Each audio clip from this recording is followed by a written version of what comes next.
Hello.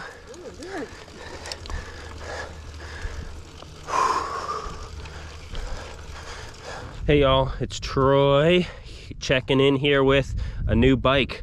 This is my first ride on the new SRAM XPLR, spelled XPLR. So biggest additions to the line is obviously now there's a kind of a gravel name for the drivetrains, but they've added a fork. So this is the Ultimate. It's called the Rudy Ultimate. There's also just the regular Rudy with the Explorer name on them. Then they have a full line of drivetrains. So this is the SRAM Red, but there's a Red, there's a Force, and there's a Rival. They all pair up to one of the two 1044 cassettes, with the top range being a 32, a 38, and then the 44. So still some pretty big steps up there, but overall not too bad. On ours, we have it matched with the direct mount 40-tooth chainring, but there's a lot of different options in that. Another probably bigger talking point is that they've also added an axis dropper post. There's a few different lengths. This is a 75 mil. They're in the 27-2 seat clamp, and they're wireless, so they connect up to the already existing ETAP axis shifters. Ours, since it doesn't have a front derailleur, you hit both shifter buttons at the same time and it actuates the dropper post. You can also use the button back here to actuate it if you needed to do it in the stand or when you're on the side of the road like this.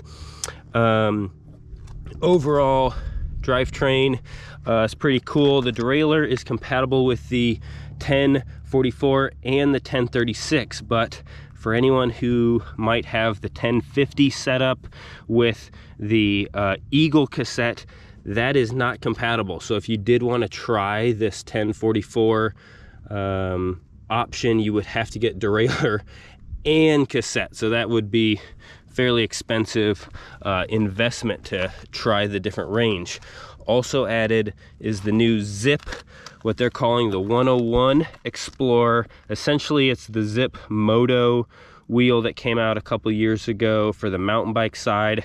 Single layer carbon rim construction, and it's a thick carbon, right? So don't think that it's thin. Wheels are fairly heavy at over 1,600 grams, but essentially it's for compliance and traction, right? The rim is able to flex on this kind of pivot point here and on the spokes to give you a little more compliance, a little more traction, less focus on weight, more focus on, you know, the ride quality. And that's kind of the theme behind a lot of the additions. The fork is fairly heavy, C-post isn't the lightest thing, but it's all about that ride experience with this line. So you can mix and match, you don't have to do this, but the Explorer rear derailleurs are 1x only. So if you want to run a front derailleur, you might have to go with maybe the already existing, what they were calling wide. So the whole line's getting a little confusing, but what they were calling the wide derailleur,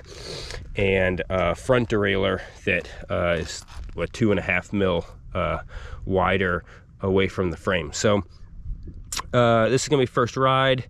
Not spending too much time on it today. Got out a little late, and it is now it says it's 102 in the shade.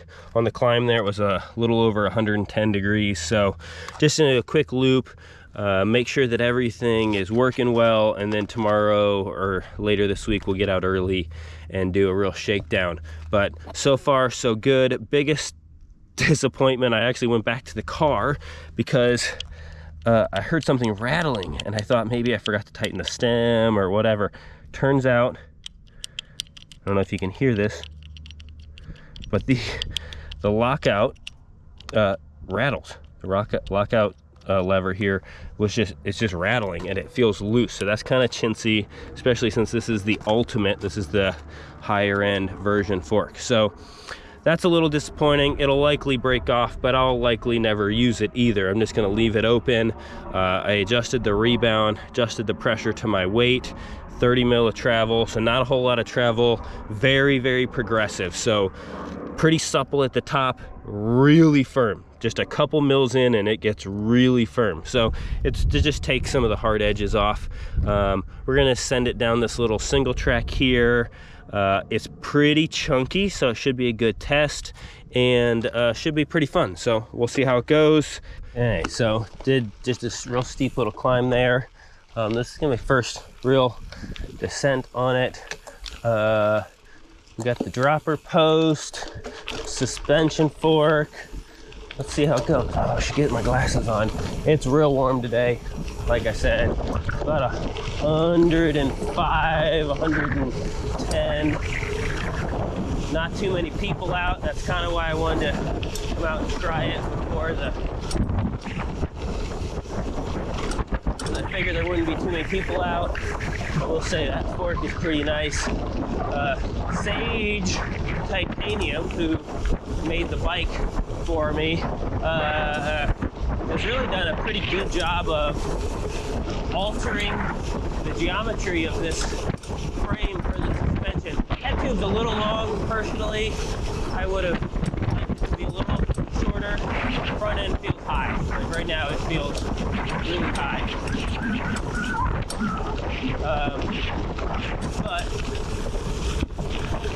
So I would have liked to see a little lower front end. Okay, I do have a couple of stacks with the headset and the head tube, about 17 centimeters, which is, you know, pretty long for something that is already higher thanks to the 30 millimeters, almost 40 millimeters higher rise because of the travel. Fork, like I said, very progressive. It feels nice through here. I mean, compliance over the small bumps is really nice, especially on the hands. Haven't, you know, in that quick little downhill there, didn't hit anything too sharp, but didn't bottom out either. So it feels plush at the top, and it gets pretty firm as you get through the travel. Not sure if there's a bumper on it. We'll see here in a moment. Okay, we're gonna drop our post. I do notice that it's kind of, because of the way that I'm actuating it, it is a little tough to get a height in between. I mean, it's not very long anyways, but it was hard to get one in between. I haven't been down this trail in probably 6 or 7 months. Been really crowded with, last time I was here, it was really crowded with people just getting out of the house. It's a quick, easy one. So, being so hot today, I figured there wouldn't be too many people on it. Got some good bumps and off cambers to really test the fork. It's usually pretty miserable if you're on a rigid gravel bike, rigid fork.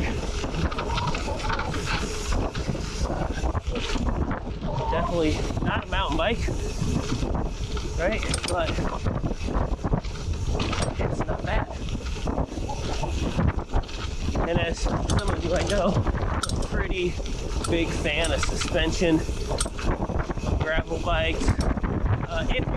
If you ride like me, where you come from like a mountain bike side of things, and you do like to push it a little bit faster through stuff that might not normally be ideal for a lot of people coming from the road. Hello. Just me. Cheers. So, pretty fun. Got a little turn here. Should be a pretty steep little downhill. Not that it hasn't been, but this is a quick little descent.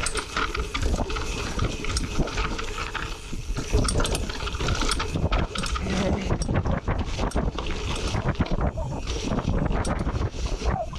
I also decided to run the Garmin on this bike. I've been running the Wahoo lately, but I went with the Garmin and I'm in mountain bike mode because it's got the little jump detector, which is kind of fun when you're on a bike that's like this, where you can push it a little bit more.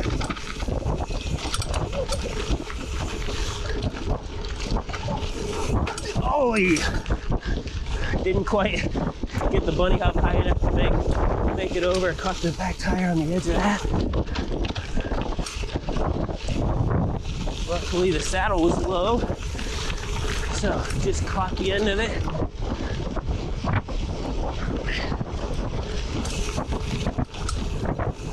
But overall, I mean, the fork's been pretty good. I mean, it's still bumpy.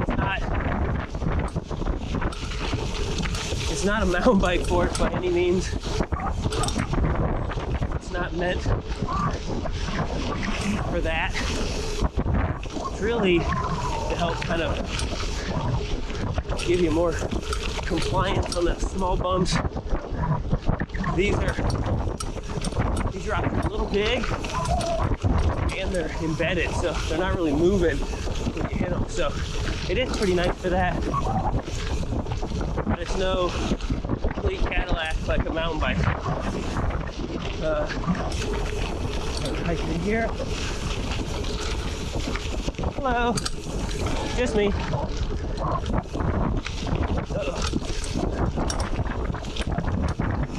Let's see if this is washed out. No, it's good. Brakes feel good. Nothing really changed on the brake side of things. It's the same axis, cap, brakes. We're pretty much done with the descent. Now it's just this kind of flowy little flat section here. Real quick one. Give it a little shakeout. I think the suspension settings, I think must be pretty spot on. For my weight, just got that wheel flexed a lot. I just landed a little sideways coming off that tiny berm, and the wheel flexed enough to hit the frame, to make the tire hit the frame. And there's, I mean, lots of clear on this frame. This is the Sage Storm King. It's been just slightly modified for the suspension. Like I said, drop your post up.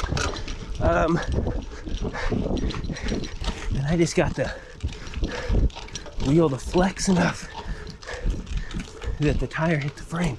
So I'll stop here and show you kind of how much room there is. Let's see. Stop here in the shade. Okay, so there's plenty of room down there for the tire. Let's see if we can see a mark. See if we can see a mark on it. Maybe down here there's a little spot, but not too much. I mean, first, quick. I mean, that whole lap was 8 minutes. Real quick. It works well. I mean, the added retention you get from the derailleur is pretty good. I'd like to see a little bit more. I still got a little bit of chain slap there, not too bad. This cap making a lot of noise still. Fork travel, looks like we used it all. See if you can see that. Used all the travel, but it's very progressive. I mean, the small bump compliance was spot on, but still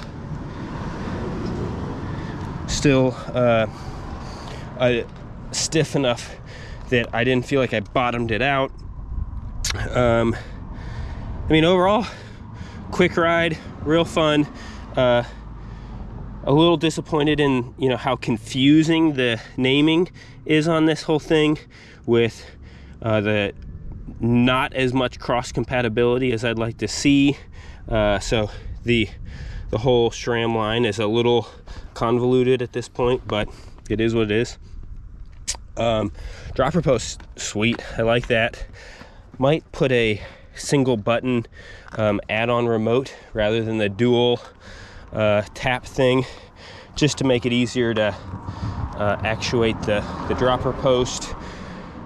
But so far so good. We'll do a longer ride tomorrow or the next day and really put it to the test. But quick spin, I'm fairly impressed with the fork. That's much better than that original Fox fork that came out with the 15 mil through axle, and on that one I had to put over more than the recommended volume spacers to get it progressive enough. So this is definitely a huge plus on that.